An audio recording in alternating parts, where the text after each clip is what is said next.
Bismillahirrahmanirrahim. Assalamualaikum warahmatullahi wabarakatuh. Perkenalkan, nama saya Syamsul Kamal dengan NIM 21086293. Baiklah, saya akan membacakan semua hasil rangkuman materi filsafat saya. Yang pertama yaitu filsafat olahraga, ruang lingkup, dan sejarah filsafat olahraga. 1. Pengertian filsafat olahraga. Filsafat olahraga adalah bidang studi filsafat yang berupaya menganalisis secara konseptual masalah-masalah olahraga sebagai aktivitas manusia.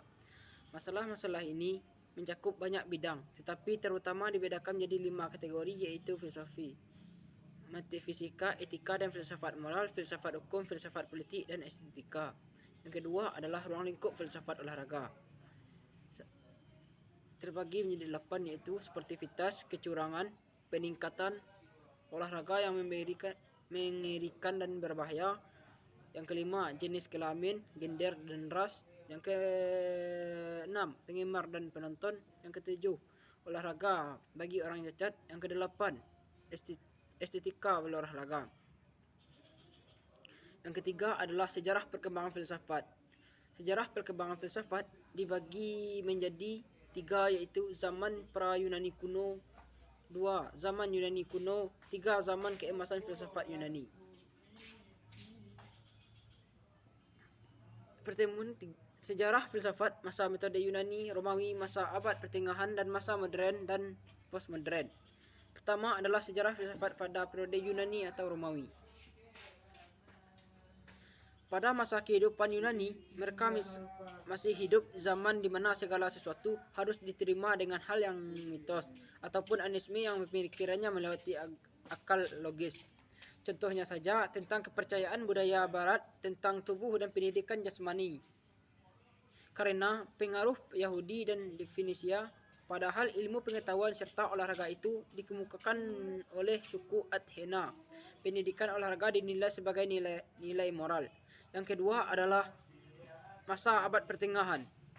Pada masa zaman pertengahan ini dibagi menjadi 2 periode, yaitu periode di barat, latihan mengikuti pada pertengahan abad, pada abad ke-14 barat Latin, yang merupakan pengembalian filsafat kuno yang para pemikirannya dikembalikan di dunia.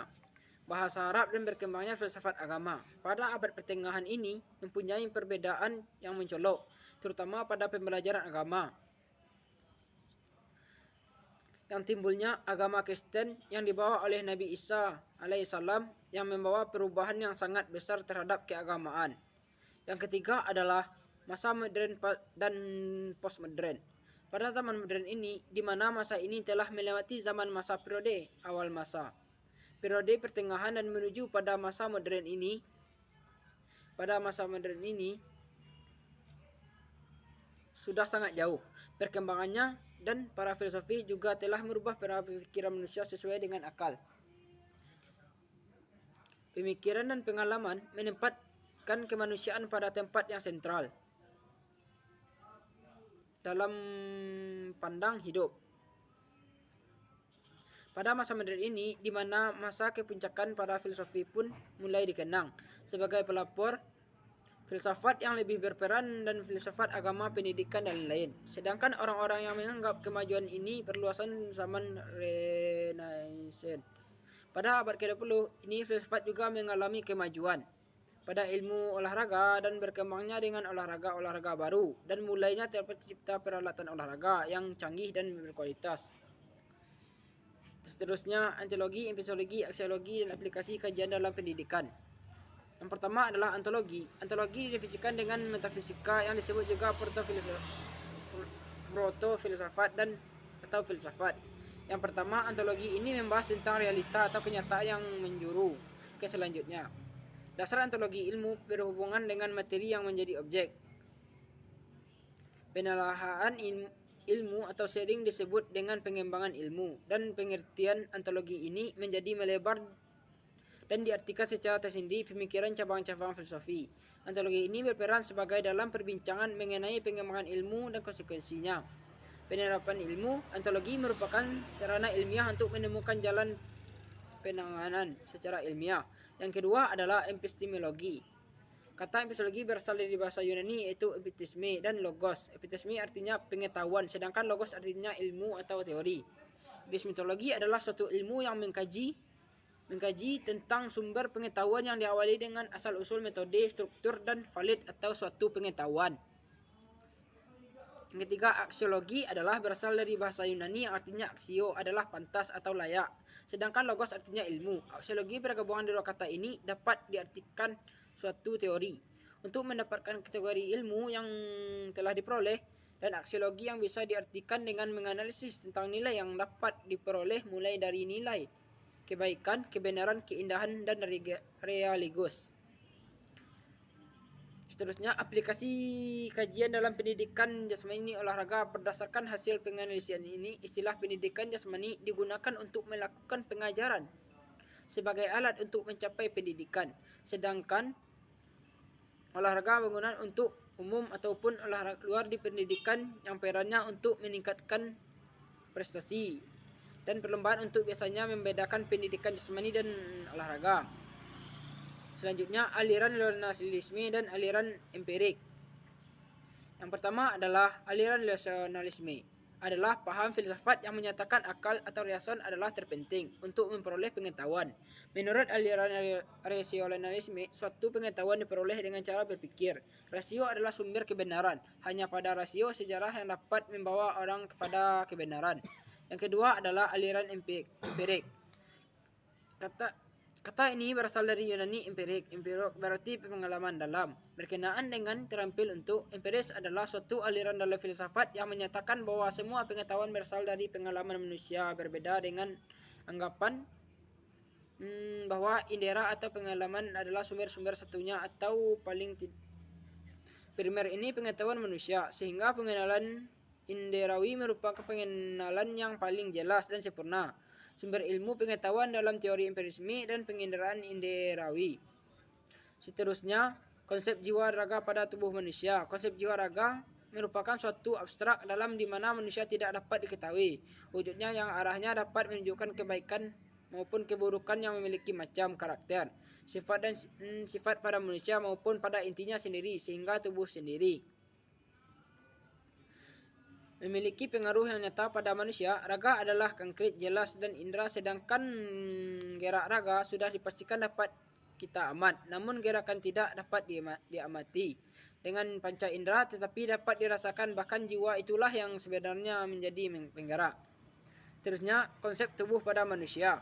Ada beberapa pandangan para filsuf mengenai manusia memiliki dua elemen yang dirinya, yaitu jiwa dan tubuh. Yang keduanya merupakan elemen yang berdiri sendiri, yang satu lepas dari yang lain. Jiwa berada di dalam tubuh layaknya dalam sebuah penjara, seperti yang diungkapkan oleh Plato bahwa tubuh adalah manusia jiwa karena tubuh penuh dengan berbagai kejahatan dan jiwa. Keberadaan dalam tubuh sedemikian itu, tubuh merupakan penjara jiwa. Jiwa manusia terdiri 3 bagian, yaitu akal, semangat, nafsu. Karena 3 bagian inilah jiwa manusia sepenjara dalam tubuh. Hanya kematian yang dapat melepaskan jiwa dengan di bagian tersebut. Terusnya, filsafat pendidikan ruang lingkup filsafat pendidik dan filsafat pendidikan. Filsafat pendidikan adalah pengetahuan yang menyediakan substansi pelaksanaan pendidikan berkaitan dengan tujuan latar belakang, cara hasil, dan hakikat ilmu pendidikan yang berhubungan dengan analisis. Terusnya, ruang lingkup filsafat pendidikan. Pendidikan, murid atau anak didik, materi pendidikan, perbuatan pendidik, metode pendidikan. Seterusnya, perkembangan olahraga zaman kemerdekaan dan Orde Baru, serta perkembangan olahraga sekolah dan masyarakat. Perkembangan olahraga pada zaman kemerdekaan. Pada olahraga nasional pun, pertama Solo adalah pekan olahraga yang sangat berkesan. Merupakan tegak sejarah keolahragaan yang penting bagi bangsa Indonesia yang baru merdeka. Perkembangan olahraga pada zaman Orde Baru. Zaman ini Orde Baru merupakan sejarah perkembangan bangsa Indonesia. Demikian juga terhadap perkembangan olahraga Indonesia. Beberapa peristiwa keolahragaan yang dapat bagikan, yaitu yang pertama, Departemen Olahraga dibubarkan pada tahun 1966.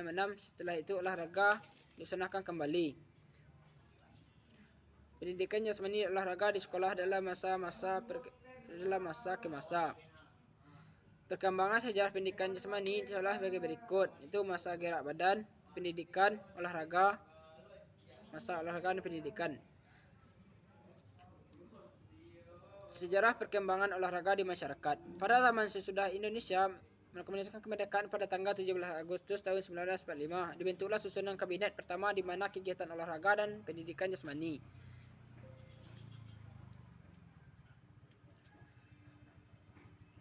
berada di bawah materi pengajaran. Pada waktu itu, pendidikan jasmani digunakan di lingkungan sekolah, sedangkan olahraga digunakan kegiatan olahraga di masyarakat yang berupa cabang-cabang olahraga. Seterusnya, play and game. Play merupakan suatu perbuatan atau kegiatan sukarela dilakukan dalam batas-batas ruang dan waktu tertentu yang sudah ditetapkan menurut aturan yang telah diterima secara sukarela, tapi mengikat sepenuhnya dengan tujuan dan dirinya, disertai oleh perasaan tegang dan gembira dan kesadaran. Bermain play mempunyai sifat esensial adalah aktivitas untuk hiburan tidak diperbandingkan.